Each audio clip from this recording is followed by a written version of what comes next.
Le diagnostic était tombé comme un coup près 6 mois auparavant. Cancer du pancréas, stade 4, quelques semaines à vivre tout au plus. Pourtant, le détective Laurent Moreau se tenait toujours debout dans son petit bureau parisien du Marais, entouré de dossiers jaunis et de photographies d'affaires résolues. À 62 ans, cet homme au regard encore vif refusait de partir sans avoir élucidé un dernier mystère. Ce matin de septembre, une femme élégante aux cheveux argentés frappa à sa porte. Madame Élise Beaumont portait un tailleur Chanel noir et des perles qui semblaient raconter une histoire de fortune ancienne. Ses mains tremblaient légèrement lorsqu'elle posa une enveloppe scellée sur le bureau encombré du détective. Elle expliqua d'une voix brisée que son mari, le célèbre architecte Pierre Beaumont, était décédé 3 semaines plus tôt, dans des circonstances étranges. Laurent l'écouta attentivement, notant chaque détail, malgré la douleur sourde qui rongeait son abdomen. Pierre Beaumont s'était effondré lors d'un dîner de gala, apparemment victime d'une crise cardiaque, mais Élise avait découvert des documents troublants dans le bureau secret de son époux, des lettres anonymes et des plans d'un projet architectural qu'elle ne connaissait pas. Le détective sentit cette vieille excitation familière parcourir ses veines fatiguées. Il accepta l'affaire sans hésiter, conscient que ce serait probablement sa dernière. Élise Beaumont lui remit un trousseau de clés et l'adresse de l'atelier privé de son mari, situé dans une impasse discrète du 11e arrondissement. Avant de partir, elle se retourna sur le seuil et murmura que plusieurs personnes avaient intérêt à ce que certains secrets restent enterrés avec Pierre. Ses yeux reflétaient une peur authentique qui convainquit Laurent de la sincérité de sa cliente. Une fois seul, le détective ouvrit l'enveloppe. Elle contenait des photographies d'un bâtiment magnifique, presque onirique, aux lignes impossibles qui semblaient défier les lois de la physique. Au dos de chaque photo, une date et un lieu différents. Prague, Lisbonne, Istanbul. Laurent reconnut le style distinctif de Beaumont, mais quelque chose dans ces structures lui donnait le vertige. Pourquoi un architecte renommé aurait-il caché ses projets à sa propre femme? Il avala 2 comprimés de morphine avec un fond de café froid et se leva péniblement. Son reflet dans la fenêtre lui renvoya l'image d'un homme émacié, aux traits creusés par la maladie. Mais ses yeux brillaient encore de cette détermination qui avait fait de lui l'un des meilleurs détectives privés de Paris. Il enfila son imperméable beige élimé, attrapa son carnet et sortit dans les rues brumeuses de la capitale. Le temps lui était compté, mais Laurent Moreau avait toujours su que chaque enquête était une course contre la montre. Cette fois, l'horloge battait simplement un peu plus fort, un peu plus vite. Il héla un taxi et donna l'adresse de l'atelier, sentant déjà que ce dernier cas le mènerait bien plus loin qu'il ne l'imaginait. La ville défilait derrière la vitre, indifférente au combat silencieux d'un homme qui refusait de mourir avant d'avoir trouvé la vérité. L'impasse était si étroite que le taxi ne put s'y engager. Laurent descendit lentement, s'appuyant un instant contre le mur humide pour reprendre son souffle. L'atelier de Pierre Beaumont se trouvait au fond d'une cour pavée, dissimulée derrière une porte bleue qui semblait n'avoir pas été repeinte depuis des décennies. Le silence qui régnait dans ce coin oublié de Paris contrastait avec le tumulte de la ville à quelques mètres de là. La première clé tourna dans la serrure, avec un cliquetis métallique qui résonna dans le vide. À l'intérieur, l'obscurité était presque totale. Laurent chercha l'interrupteur à tâtons et fut ébloui par la lumière blanche des néons qui révélèrent un espace immense. L'atelier s'étendait sur 3 niveaux, transformé en une bibliothèque labyrinthique où s'entassaient des maquettes, des plans roulés, des livres anciens et des carnets remplis de croquis. L'air sentait le papier jauni et la térébenthine. Le détective avança prudemment entre les tables de travail encombrées. Sur l'une d'elles, une maquette inachevée représentait le bâtiment étrange des photographies. En l'examinant de près, Laurent remarqua que les proportions créaient des illusions d'optique fascinantes. selon l'angle. La structure semblait se déformer, révélant des espaces qui n'auraient pas dû exister. C'était une prouesse d'ingénierie et de créativité, mais aussi quelque chose de profondément troublant. Il découvrit un panneau entier, dédié à ce projet mystérieux. Des dizaines de photographies y étaient épinglées, montrant le même type de bâtiment dans différentes capitales européennes. Sous chacune, une annotation manuscrite. Prague, 1998, disparu. Lisbonne, 2003, démoli. Istanbul, 2007, abandonné. Laurent fronça les sourcils. Pourquoi tous ces projets avaient-ils échoué ou disparu? Et quel était le lien entre eux? Dans un tiroir fermé à clé, il trouva un journal intime. L'écriture de Beaumont était nerveuse, presque frénétique dans les dernières pages. L'architecte y parlait d'une géométrie sacrée, qu'il avait découverte lors d'un voyage en Égypte dans sa jeunesse. Il mentionnait un groupe de confrères qui partageaient sa passion pour ces formes architecturales anciennes et leur volonté de les réintroduire dans le monde moderne. Mais le ton devenait de plus en plus sombre au fil des entrées. « Ils ne comprennent pas », avait écrit Beaumont 3 jours avant sa mort. Ce n'est pas seulement de l'architecture. Ces structures changent ceux qui les habitent, qui les contemplent. J'ai fait une terrible erreur en pensant que nous pouvions contrôler cela. Laurent tourna la page et trouva une liste de noms, 6 en tout, chacun accompagné d'une adresse parisienne. Le dernier nom était celui de Beaumont lui-même, barré d'une croix rouge. Le détective photographia chaque page avec son téléphone, conscient que ces documents pourraient disparaître si quelqu'un d'autre découvrait l'atelier.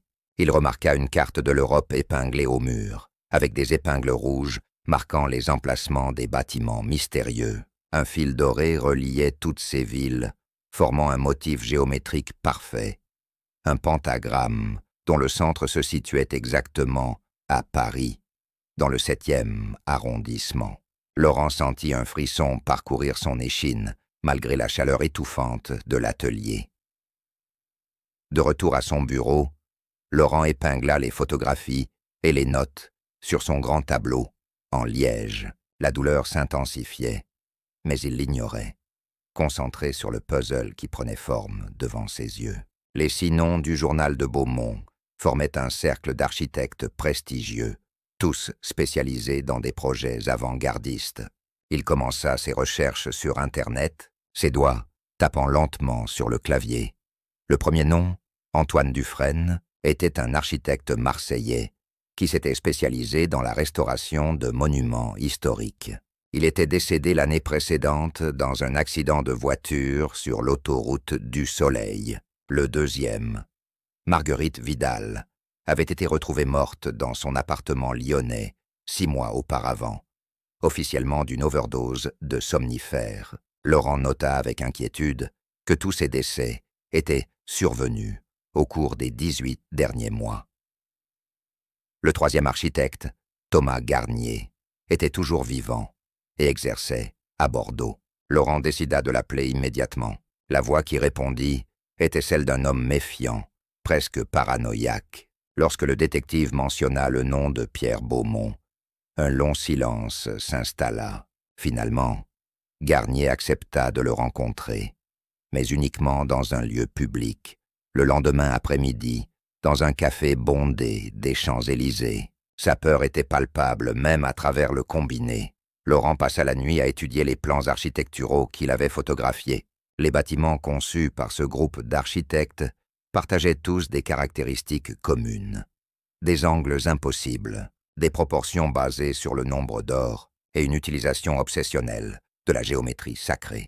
Il reconnut des symboles qu'il avait vus dans des livres d'ésotérisme, la Vesica Piscis, la fleur de vie, le nombre phi. Ces hommes et ces femmes ne construisaient pas simplement des bâtiments, ils tentaient de matérialiser quelque chose de plus profond. Le lendemain, Laurent arriva au café 1 heure en avance. Il commanda un thé qu'il ne but pas et observa la foule. À 14 heures précises, un homme d'une 50aine d'années aux cheveux grisonnants entra, le regard balayant nerveusement la salle. Thomas Garnier portait un costume froissé et des cernes profonds, soulignait ses yeux injectés de sang. Il s'assit face au détective sans même commander, ses mains tremblant légèrement sur la table. « Vous ne devriez pas fouiller dans cette affaire, » murmura Garnier immédiatement. « Pierre est mort parce qu'il voulait tout révéler. Nous avons fait un serment, il y a 20 ans, lors de notre initiation. Ce que nous avons découvert devait rester secret. » Le détective sortit son carnet et demanda calmement de quoi il parlait. L'architecte jeta un coup d'œil autour de lui avant de se pencher en avant, sa voix à peine audible dans le brouhaha du café. « Nous avons trouvé les plans originaux, » confessa-t-il, « les plans de structure qui existaient avant les pyramides, avant les cathédrales, des bâtiments conçus non pas pour abriter les hommes, mais pour les transformer. » Pierre a construit le premier à Prague. 3 personnes, qui y ont vécu plus de 6 mois, ont développé des capacités étranges. Une mémoire photographique, une perception altérée du temps, des rêves prémonitoires. Puis les effets secondaires sont apparus. Garnier s'interrompit, le visage livide. Laurent attendit patiemment, sachant que le silence était parfois le meilleur interrogateur. Thomas Garnier commanda finalement un café, ses mains toujours tremblantes. Il raconta comment leur groupe s'était formé lors d'un colloque d'architecture à Alexandrie, 20 ans auparavant. Un antiquaire égyptien leur avait vendu des papyrus prétendument volés dans une chambre secrète sous le Sphinx. Les documents décrivaient une architecture vivante, des structures capables d'interagir avec la conscience humaine par la seule vertu de leurs proportions mathématiques parfaites. Au début, nous pensions que c'était métaphorique, expliqua Garnier en fixant le fond de sa tasse, une manière ancienne de parler de l'harmonie architecturale. Mais Pierre était convaincu du contraire. Il a passé des années à déchiffrer les formules, à comprendre les ratios exacts. Quand il a finalement construit le prototype à Prague, nous étions tous sceptiques. Puis les premiers rapports sont arrivés. Le visage de l'architecte se crispa au souvenir de cette époque. Laurent demanda ce qui s'était passé ensuite. Garnier expliqua que 3 familles avaient emménagé dans le bâtiment de Prague. Au début, tout semblait normal, même merveilleux. Les habitants rapportaient un sentiment de paix profonde, une créativité accrue, des nuits de sommeil réparatrices comme ils n'en avaient jamais connu. Mais après 6 mois, les choses avaient changé. Les résidents commençaient à percevoir des motifs invisibles pour les autres, entendaient des harmoniques dans le simple bruit de la rue, voyaient des couleurs qui n'existaient pas dans le spectre visible. Certains appelaient ça une évolution, continua Garnier d'une voix basse, une expansion de la conscience humaine. Mais d'autres ont perdu pied avec la réalité. Une femme a sauté d'une fenêtre en affirmant qu'elle pouvait voler dans la 4e dimension. Un homme s'est enfermé dans son appartement pendant des semaines, couvrant les murs de formules mathématiques incompréhensibles. Le bâtiment a été évacué et Pierre a été contraint de tout démolir. Le détective nota chaque détail, son instinct lui disant qu'il approchait du cœur du mystère. Il demanda pourquoi ils avaient continué après cet échec tragique. Garnier eut un rire amer. Pierre Beaumont était obsédé, expliqua-t-il. L'architecte était convaincu qu'il avait commis une erreur dans les calculs, que la bonne formule permettrait tous les bénéfices sans les effets secondaires. Il avait construit d'autres prototypes à Lisbonne, Istanbul, Amsterdam, chaque fois en secret, chaque fois avec le même résultat désastreux.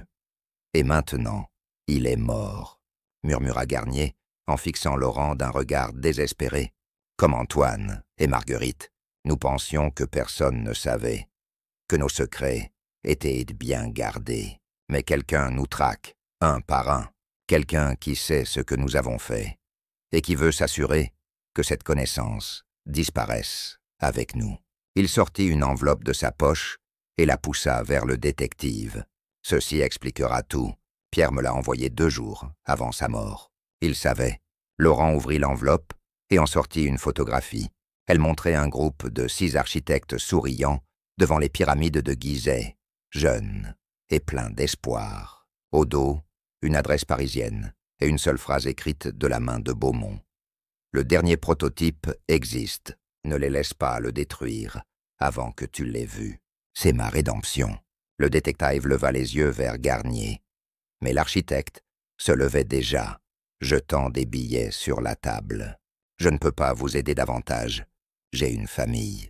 Oubliez cette affaire, détective Moreau. Certaines connaissances ne sont pas faites pour l'humanité. » Avant que Laurent puisse le retenir, Thomas Garnier disparut dans la foule des Champs-Élysées.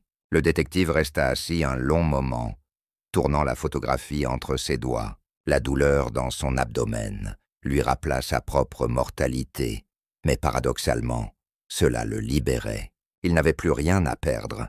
Si quelqu'un éliminait ses architectes pour protéger un secret, alors ce secret méritait d'être révélé. Laurent glissa l'enveloppe dans sa poche et se leva péniblement, déterminé à suivre cette dernière piste jusqu'au bout. L'adresse indiquée au dos de la photographie menait à un quartier du 7e arrondissement que Laurent connaissait bien. C'était une zone de ministère et d'ambassade, de larges boulevards bordés d'immeubles haussmanniens. Pourtant, en consultant le cadastre municipal en ligne, le détective ne trouvait aucune trace du numéro exact mentionné par Beaumont. Il existait un 47 et un 51 rue de Varennes, mais pas de 49. Une anomalie cartographique qui ne pouvait être une coïncidence. Le lendemain matin, Laurent se rendit sur place, malgré la fatigue écrasante qui alourdissait chacun de ses mouvements. La morphine ne suffisait plus à calmer la douleur, mais il refusait d'augmenter la dose de peur, d'embrumer son esprit. Entre le 47 et le 51, il découvrit effectivement une étroite bande de terrain, à peine 3 mètres de large, dissimulée derrière des échafaudages rouillés et des bâches déchirées. Un panneau décoloré indiquait « Chantier interrompu, défense d'entrée ». Personne ne sembla remarquer lorsque le détective se glissa sous les bâches. Derrière, il découvrit non pas un chantier abandonné, mais un bâtiment achevé, parfaitement intégré dans l'espace impossible. La façade était d'un blanc immaculé, orné de motifs géométriques qui semblaient vibrer légèrement, même sous le ciel gris de novembre. Laurent dut cligner des yeux plusieurs fois, certain que la fatigue lui jouait des tours. La structure semblait être à la fois plate et profonde, créant une illusion vertigineuse de profondeur infinie. La porte d'entrée n'était pas verrouillée. À l'intérieur, le détective pénétra dans un hall qui défait toute logique spatiale.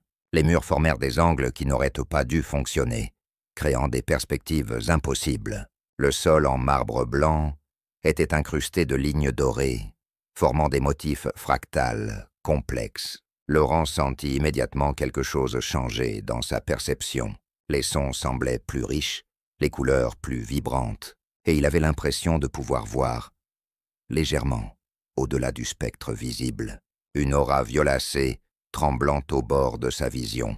Il monta l'escalier central, chaque marche parfaitement proportionnée, selon le nombre d'or. Au premier étage, il découvrit ce qui ressemblait à un appartement témoin.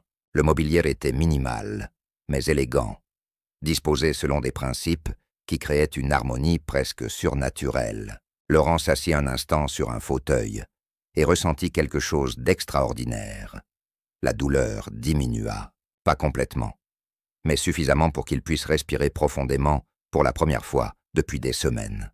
Sur une table, il trouva un carnet de notes laissé par Beaumont. Les dernières entrées datèrent de quelques jours seulement avant sa mort. L'architecte y décrivait son succès. Il avait enfin créé la structure parfaite, celle qui amplifiait les capacités humaines, sans effet secondaire négatif. Chaque proportion, chaque angle a été calculé avec une précision au millimètre près.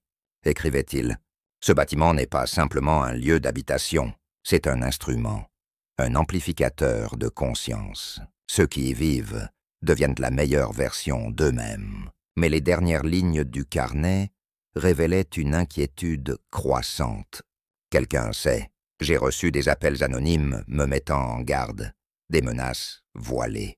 Ils disent que cette connaissance est trop dangereuse, qu'elle doit être détruite. Mais comment peuvent-ils vouloir détruire quelque chose qui pourrait élever l'humanité entière? À moins qu'ils ne craignent précisément cela. Laurent ferma le carnet, comprenant soudain la véritable nature du danger. Ce n'était pas le bâtiment qui était dangereux, C'était ce qu'il représentait, un changement fondamental dans la condition humaine. Le détective entendit soudain des pas dans l'escalier. Il se leva rapidement, son cœur battant la chamade. Une silhouette apparut dans l'embrasure de la porte, celle d'une femme d'environ 40 ans, aux cheveux courts et aux yeux perçants. Elle portait un tailleur strict et affichait un sourire qui ne montait pas jusqu'à ses yeux. « Détective Moreau », dit-elle d'une voix calme, « et je m'appelle Dr Sophie Renard. Nous devons parler de ce que vous avez découvert. » Sophie Renard entra dans la pièce, avec une assurance qui trahissait sa familiarité avec les lieux. Elle portait un badge discret à son revers, que Laurent ne put identifier clairement. La femme s'assit face à lui sans y avoir été invitée, croisant les jambes avec élégance. Son regard balaya la pièce avant de se poser sur le carnet de Beaumont, que le détective tenait toujours. Un léger froncement de sourcils trahit son mécontentement.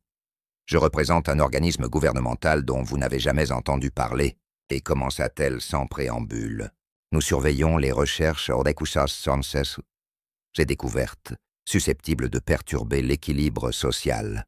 Le travail de Pierre Beaumont et de ses associés était sur notre radar depuis Prague. » Laurent l'écouta attentivement, son instinct de détective analysant chaque micro-expression de son interlocutrice. Elle mentait sur certains points, mais pas sur tous.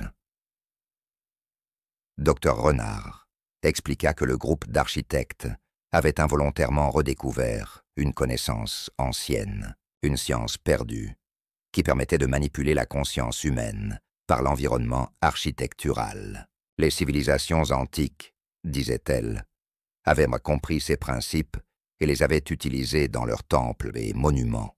Mais cette connaissance avait été délibérément effacée de l'histoire, jugée trop dangereuse pour être largement diffusée. « Imaginez, dit-elle, en se penchant en avant, ce qui se passerait si n'importe qui pouvait construire de telles structures. » Le détective contra son argument avec logique. Si ces bâtiments pouvaient réellement améliorer la condition humaine, pourquoi les supprimer? N'était-ce pas précisément ce dont le monde avait besoin? Sophie Renard sourit tristement, parce que tous les êtres humains ne sont pas prêts pour une telle expansion de conscience, répondit-elle. Les premiers prototypes de Beaumont ont produit des génies, mais aussi des fous. Même ce bâtiment, son chef-d'œuvre, est imprévisible. Certaines personnes y prospèrent, d'autres sont détruites. Laurent demanda directement si son organisation était responsable des morts suspectes d'Antoine Dufresne et de Marguerite Vidal. Le visage de Dr Renard se durcit. « Non, dit-elle fermement. Nous surveillons, nous documentons, nous intervenons parfois pour empêcher la dissémination d'informations, mais nous ne tuons pas. » Elle ouvrit son attaché-case et sortit un dossier qu'elle posa sur la table. Les décès des architectes ne sont pas des accidents, détective, mais nous ne sommes pas les coupables. Quelqu'un d'autre les traque. Le dossier contenait des rapports d'autopsie et des analyses toxicologiques. Dufresne et Vidal avaient tous deux été empoisonnés par une substance rare, presque indétectable. Les enquêtes officielles avaient conclu à des accidents ou des suicides, mais les analyses approfondies révélaient une autre vérité. Pierre Beaumont est mort de la même manière, ajouta Sophie Renard. Ce qui semblait être une crise cardiaque était en réalité un arrêt provoqué par une neurotoxine sophistiquée. Quelqu'un élimine méthodiquement tous ceux qui connaissent les secrets de cette architecture. Laurent demanda pourquoi elle lui révélait tout cela. Dr Renard le regarda longuement avant de répondre. « Parce que vous êtes mourant, détective Moreau, vous n'avez rien à perdre, et vous êtes le seul enquêteur extérieur à s'intéresser à cette affaire. Nous avons besoin que vous identifiez le tueur avant qu'il ne détruise toutes les preuves et ne fasse disparaître le dernier architecte survivant. » Elle sortit une photographie du dossier et la poussa vers Laurent. « Reconnaissez-vous cet homme ?» La photo montrait un homme d'environ 70 ans, au visage sévère encadré de cheveux blancs, soigneusement peignés. Il portait un costume sombre et se tenait devant un bâtiment moderne. Laurent secoua la tête. « Professeur Émile Duchamp », révéla Sophie Renard. Historien de l'architecture, auteur de nombreux ouvrages sur la géométrie sacrée. Il faisait partie du groupe originel à Alexandrie, mais s'est retiré du projet après avoir vu les plans des papyrus. Il les a qualifiés de « dangereusement irresponsables ». Depuis, il a consacré sa vie à combattre la diffusion de cette connaissance. Elle referma le dossier et se leva. « Duchamp est votre principal suspect, détective. Mais soyez prudent. C'est un homme brillant et déterminé. » Laurent passa la soirée à rechercher tout ce qu'il pouvait sur Émile Duchamp. Le professeur était une figure respectée dans le monde académique, auteur d'une dizaine d'ouvrages érudits sur l'histoire de l'architecture. Ses conférences, à la Sorbonne, attiraient des centaines d'étudiants. Mais sous cette façade respectable, le détective découvrit des forums obscurs où Duchamp, sous divers pseudonymes, militait contre ce qu'il appelait l'architecture de la corruption mentale. Le lendemain, Laurent se présenta au bureau du professeur à l'université. La secrétaire l'informa que Duchamp était en cours, mais qu'il serait libre dans 1 heure. Le détective attendit dans le couloir, observant les étudiants passer avec l'insouciance de la jeunesse. Il se souvint d'avoir eu leur âge, plein d'ambition et de certitude. Maintenant, à l'approche de la mort, il comprenait que les certitudes n'étaient que des illusions confortables. Quand Émile Duchamp apparut, ce fut avec un groupe d'étudiants qui l'écoutaient religieusement. Le professeur était exactement tel que sur les photos, grand, austère, avec un regard d'acier qui semblait pouvoir transpercer les mensonges. Lorsqu'il aperçut Laurent, quelque chose passa furtivement dans ses yeux. De la reconnaissance, de la méfiance, il congédia poliment ses étudiants et invita le détective dans son bureau, encombré de livres anciens et de maquettes architecturales. « Détective Moreau », dit Duchamp, en s'asseyant derrière son bureau massif. Je me demandais quand quelqu'un viendrait finalement me parler de Pierre Beaumont.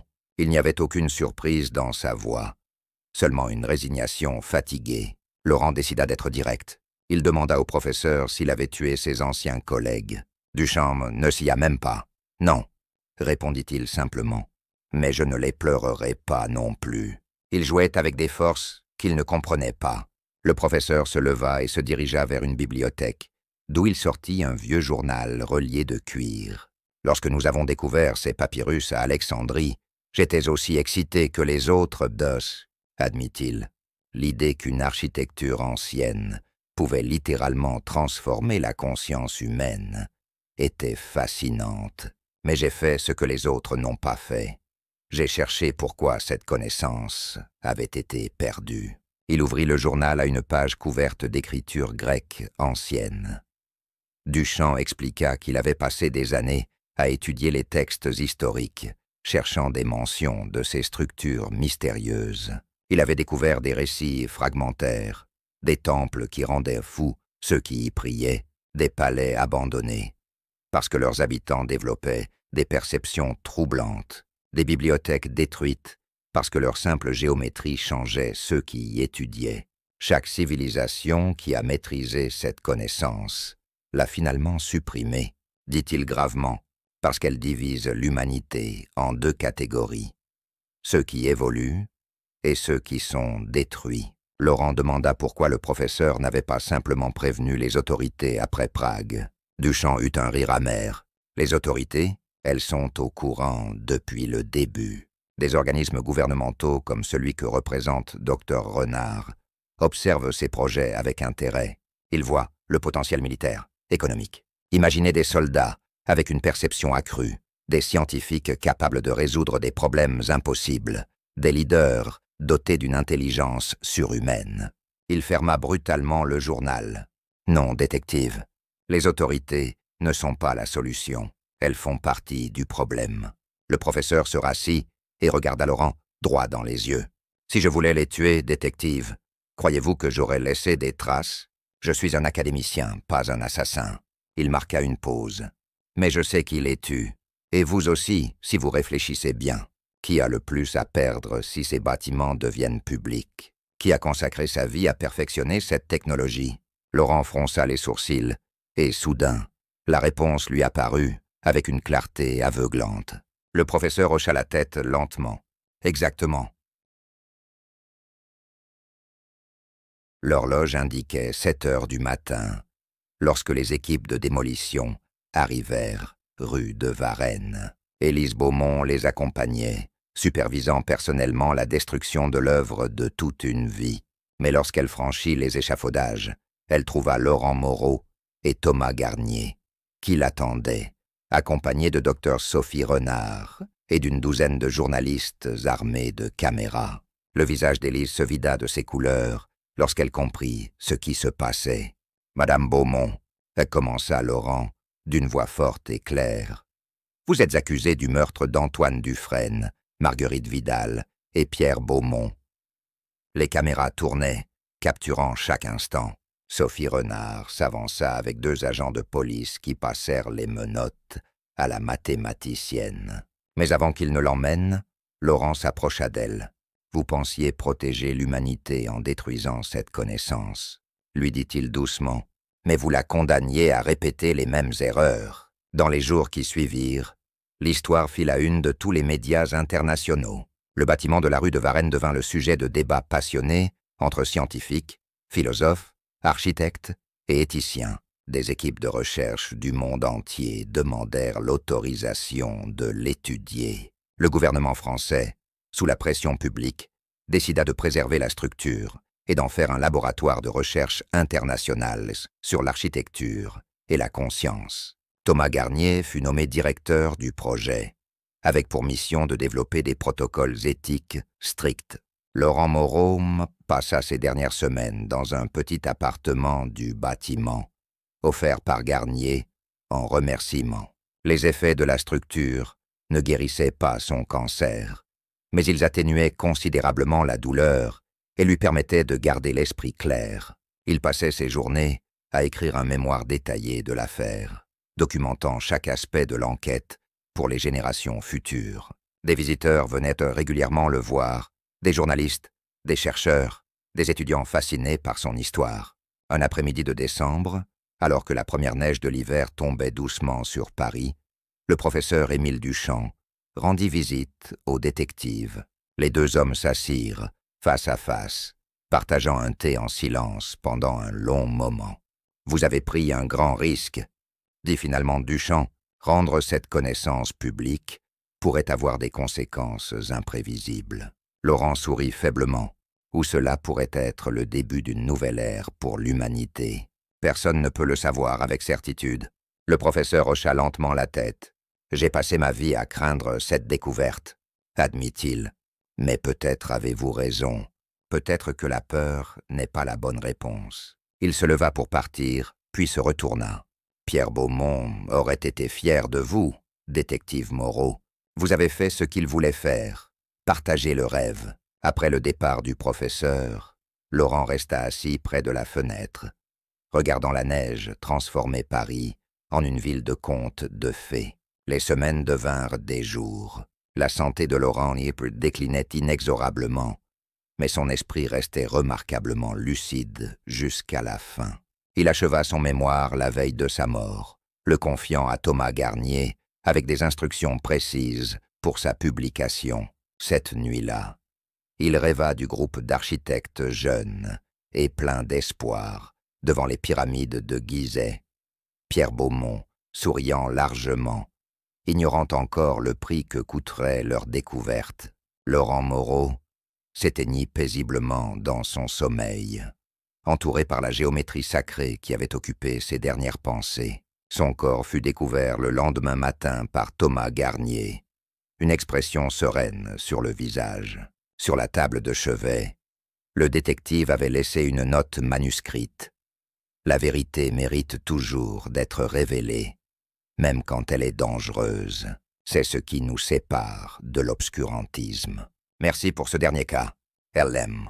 Les funérailles furent non modestes, mais empreintes de dignité. Des dizaines de personnes vinrent rendre hommage à l'homme qui avait résolu son dernier cas au prix de sa propre paix. Le bâtiment de la rue de Varennes, désormais baptisé Institut Moreau-Beaumont, continua ses recherches, attirant des esprits brillants du monde entier. L'héritage de Laurent n'était pas seulement d'avoir élucidé un mystère, mais d'avoir choisi la lumière de la connaissance partagée plutôt que l'ombre du secret. Dans cette structure impossible qui défiait les lois de l'espace et de la perception, son souvenir demeura vivant, inspirant ceux qui cherchaient à comprendre les mystères de l'architecture, de la conscience et de la condition humaine elle-même. Le détective moribond était mort, mais son enquête avait ouvert une porte que nul ne pourrait jamais refermer.